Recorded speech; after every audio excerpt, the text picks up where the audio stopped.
படைத்த ராஜன்னு உன்னை போல இன்னொருத்தன் கிடையாதுன்னு சொன்னேன்.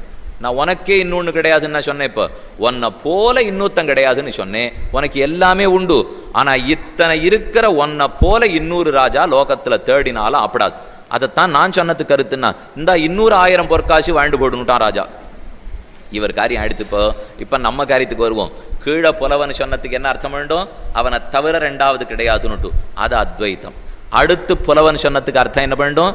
எல்லாம் உண்டு, ஆனா எல்லாம் சேர்ந்த அவனை போல ரெண்டாவது கிடையாதுன்னுட்டு, அது விசிஷ்டாத்வைத்தம். விசிஷ்டயோகோ அத்வைத்தம் விசிஷ்டாத்வைத்தம்.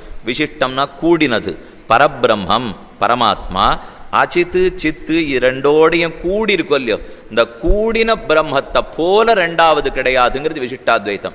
பிரம்மத்தை தவிரவே ரெண்டாவது கிடையாதுன்னு சொன்னால் அத்வைத்தம். இப்ப பார்ப்போமே, ஒன்றே எண்ணில் ஒன்றேயாம், பலவென்னுரைக்கில் பலவேயாம். அவரை ஒன்றுன்னு பார்த்து சொன்னா ஒன்று தான், அவரை பிரித்து பார்த்துட்டோம்னா பல தான். ஏன்னா நாம இங்கே பல பேர் இருக்கிறது உண்மை. இப்போ அப்போ பலன்னு பார்த்தா பல, ஆனால் நாம் அத்தனை பேரும் பரமாத்மாவோட ஒன்றா சேர்ந்து தானே இருக்கோம், பிரிக்க மாட்டாமல். இதுக்கு அப்ருதக் சித்தம்னு சொல்லுவார்கள். பிருத்தக் சித்தம்னா பிரித்து பார்க்கலாம், அப்ருதக் சித்தம்னா பிரித்து பார்க்க முடியாது. நம்மையும் பரமாத்மாவையும் ஒரு நாள் பிரித்து பார்த்துட முடியாது. ஒரு எடுத்துக்காட்டு சொல்கிறேனே, கையில் எப்பவும் தடியை வச்சுட்டே தான் ஒருத்தர் நடப்பர். பார்த்தாலே அவரை இடான அடையாளம் சொல்லணும், பேசணும். அதான் நான் கார்த்தால தடியோட வருவரே அப்படின்னு சொல்கிற அளவுக்கு ஒருத்தர் தடியை விட்டே பிரிய மாட்டார்னு வச்சுப்போம். அவரை ஒரு நாள் திடீர்னு அந்த தடியை விலைக்கு பார்க்கணும்னு எனக்கு ஆசை. தடியை வாங்க முடியுமா முடியாதா? மாட்டேன்னாருன்னா ஓங்கி ஒன்று வச்சான்னு தடியை பிடிங்கிடுவேன். கையில் தடி வச்சுருக்காரே தவிர வேணும்னா தடியை பிரித்து பார்த்து விடலாம் இல்லையோ. அதுக்கு பிருத்தக் சித்தம்னு பேர்.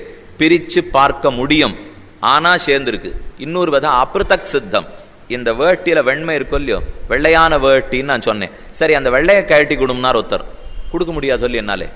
வேட்டியில் இருக்கிற வெண்மையை பிரிக்க முடியாது, அப்ருதக் சித்தம். ஒரு புருஷன் கையில் வச்சுருக்கிற தடியை பிடுங்கினுடலாம், பிருத்தக் சித்தம்.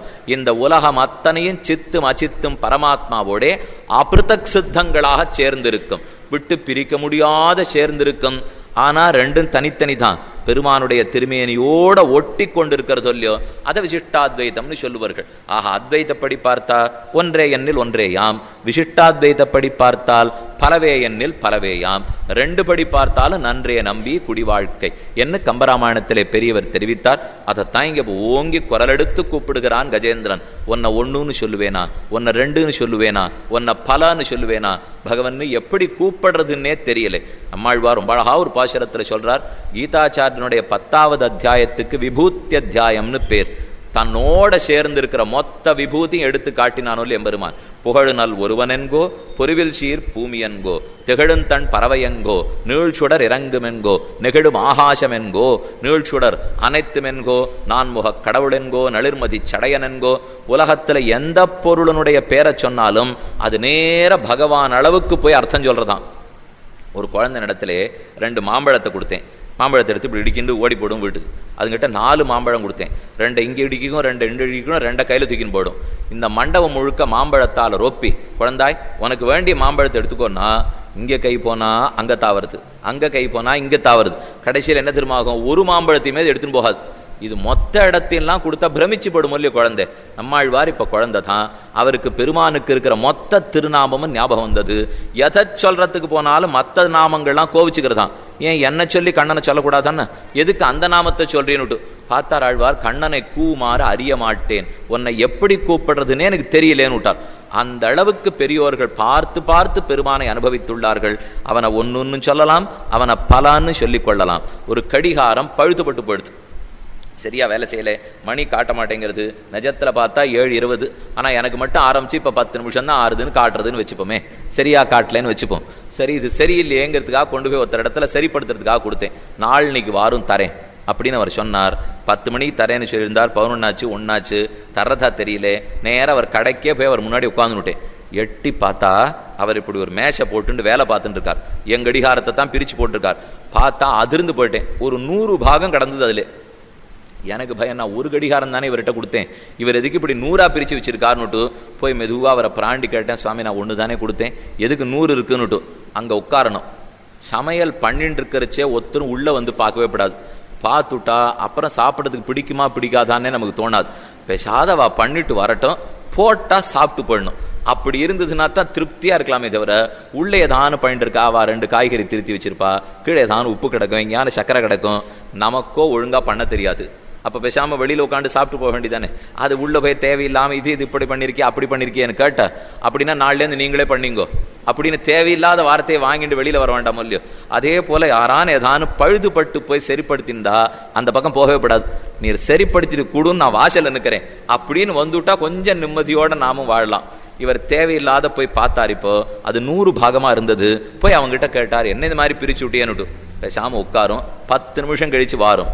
நான் பார்த்துட்டே இருந்தேன், கிட்டு கிட்டு கிட்டு கிட்டுன்னு எத்தையோ பண்ணார், மொத்தத்தையும் கோர்த்தான், இந்த ரொம்ப கடிகாரம் கையில் கொடுத்துட்டார்.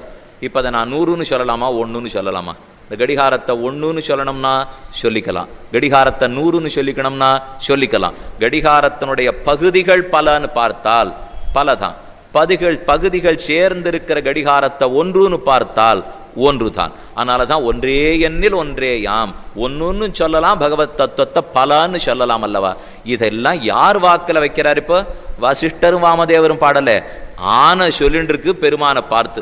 ஒரு ஆனை கஜேந்திரன் பார்த்து இத்தனையும் சொல்லி அலற பகவான் முடிவெடுத்தான், சரி இனிமே இவனை காக்க வைப்பது கூடாது. எப்ப தன்னை ரட்சித்து கொள்ள தன்னால முடியாதுன்னு யானை ஒத்துணுடுத்தோ இனிமே நாம தான் போய் ரட்சித்தாக வேண்டும் என்ன எம்பெருமான் முடிவெடுத்து கொண்டான். திருமங்கையாழ்வார் ஒரு பாட்டில் சொல்றார், நாராயணா ஓ மணிவண்ணா நாகணையாய் வாராய் என் ஆரிடர நீக்காய் எனவகொண்டு தீராத சீத்தத்தால் சென்னிரண்டு கூறாக. கீழேந்து கூப்பிட்டது, மேலேந்து எட்டி பார்த்தானா வெம்பெருமான். சாஸ்திரநாமாத்தியாயத்தில் சப்த சஹாங்கிற திருநாமம் வருது இல்லையோ. கீழேருந்து அடியார்கள் கூக்குரல் இடுவார்களா என்ன காதை தீட்டின்னு காத்துன்னு இருக்கானா. நாம தான் கூப்பிட்டு அவரை சந்தோஷப்படுத்துறது இல்லை, எப்பவான்னு கூப்பிடுவனான்னு காத்துன்னு இருக்கான். மேலேந்து எட்டி பார்த்தா தும்பிக்க மட்டும்தான் தெரிஞ்சுது, உடம்பு முழுக்க மறைஞ்சு படுத்தோம் இல்லையோ. அந்த சமயத்தில் பெருமாள் உடம்பே நடுங்க ஆரம்பித்ததான். ஓ இத்தனை நாழி ஆக்கிவிட்டோமே, உடனே போய் இந்த யானையை ரட்சித்தாக வேண்டும் என் அங்கிருந்து எழுந்திருக்கிறான். பெருமான் புறப்படுறதுங்கிறது அவ்வளவு சுலபத்தில் நடக்காது. நம்ம ஊர்லேயே பெரிய மனுஷால் கிளம்புறான்னு சொன்னால் என்ன பாடு, எத்தனை பேர் தயாராக இருக்கா, எத்தனை வண்டி வந்து நிற்கிறது, அதுக்கு அலங்காரம் என்ன, இங்கே போகிறது என்ன, அங்கே போகிறது என்ன, இது இத்தனை நாம் இங்கே இருக்கிற முக்கியமந்திரிக்கும் பிரதான மந்திரிக்குமே பார்க்குறோம். எல்லாருக்கும் ஜகத்துக்கு ஈஸ்வரனான பகவான் ராஜாதிராஜ சர்வேஷாம்னுட்டு அங்கிருந்து ஒருத்தர் புறப்பாடு கண்டறணும்னா எத்தனை சன்னாகம் நடக்கும். ஆனால் அது ஒன்றுமே அன்னைக்கு தயாராகவே இல்லை. கருடன் பாட்டுக்கு பேசாமல் இருக்கார். விஸ்வக்சேனர் அவர் தம் வேலையை பார்த்துட்டு இருக்கார். பெருமான் உயர்ந்த தர்மாதி பீடத்தில் உட்காண்டிருந்தவர். இந்த சத்தம் காதில் பட்டதோ இல்லோ, திடீர்னு அங்கேருந்து கீழே குதிக்கிறான் எம்பெருமான். அவர் குதிக்கிறச்சே விஸ்வக்சேனர் கொண்டு வந்து பாதுகையை சமர்ப்பிக்க வேண்டும். அந்த பாதுகையை சாத்தி கொண்டு மற்ற சேட்டி ஜனங்கள் தோழிமார்கள் பத்தினிமார்கள் வந்து அலங்காரம் பண்ணுவா. அலங்காரம் பண்ணிண்டு கருடனுக்கு அலங்காரம் பண்ணி காளை முதலான வாத்தியங்கள்லாம் வாசிக்க எல்லாரும் விருதம் சொல்ல பெருமை சொல்ல பெருமான் போய் கருட வாகனத்தில் ஏறிண்டு மேற்கொண்டு புறப்பாடு நடக்கும். இது வழக்காந்தூரிலே. இன்னைக்கு ஒண்ணுமே பண்ண விடலை எம்பெருமான். திடீர்னு மேல ஆசனத்திலேருந்து குதித்தான். விஸ்வக்சேனர் கொண்டு போய் பாதுகையை சமர்ப்பித்தார். அஸ்வீகிருத பிரணீத மணிபாதுகம் பட்டர் தெரிவித்தார். பெருமானுடைய மணிபாதுகையை சமர்ப்பிக்க காலாலேயே ஒத்தச்சு சொல்லிட்டானா விஸ்வக்சேனரை. புரியல விஸ்வக்சேனர் என்ன கோபம் இப்ப எம்பெருமானுக்கு நினைச்சுன்னு அவர் நகர்ந்தார். பெருமான் குதித்து தன்னுடைய மேலாடை பட்டு பீதாம்பரம் கீழே புரள வேகமா ஓடினானா. ஸ்ரீதேவி பூதேவி நீலாதேவி நாச்சிமார்கள் வந்து என்னான்னு கிட்டக்க அணைத்தார்கள். 2 முழங்கைகளாலையும் பிடிச்சு தள்ளுட்டான் அவர்களை. கிமிதி சாக்குலாந்தப்புறம் என்ன நடக்கிறதுன்னு அந்தப்புறமே ஆடி போக நேர கருடன் பேர்ல ஓடினான். அவருக்கு என்ன நடக்கிறதுன்னு புரியலே. ஏறி உட்கார்ந்துட்டான். காலால ஓங்கி குத்தினான். போ அப்படின்னு கருடனை பார்த்து ஆணையிட்டான். நாம வண்டிக்காரனை பிடிப்போம், பிடிச்சி ஏறி உட்காந்துடுவோம். உட்காந்து சீக்கிரம் போனுவோம். அவர் மெதுவா, சுவாமி எங்கே போகணும்னே நீர் இன்னும் சொல்லலை, சீக்கிரம் போனா எனக்கு எங்கே போக தெரியும்னு கேட்பேன். அதான் எங்கள் ஊருக்கு போனா, உம்ம ஊர் எதுன்னு சொன்னா தானே உங்கள் ஊருக்கு போகிறதுக்கு நமக்கு வழி தெரியும். பல பேர் வண்டியில் ஏறிட்டு எங்கள் ஊருக்கு ஒரு சீட்டு கொடுன்னுவா. அது அவருக்கு எப்படி தெரியும்? தம் ஊர் எதுன்னு சொன்னா தான் அவர் கொடுப்பார். கருடன் பேரில் ஏறி உட்காந்து போனா கருடன் எங்கே போகணும்னு மெதுவாக கேட்டார். இது கூட தெரியலையா? மடுக்கரைக்கு போ, குளக்கரைக்கு போன்னு ஆணையிட்டான் எம்பெருமான். சரின்னு வேகமா கருடன் ஓட ஆரம்பித்தார். குங்கார அங்கிரி பிரகரதி ஆஸ்பாலன கையால போட்டு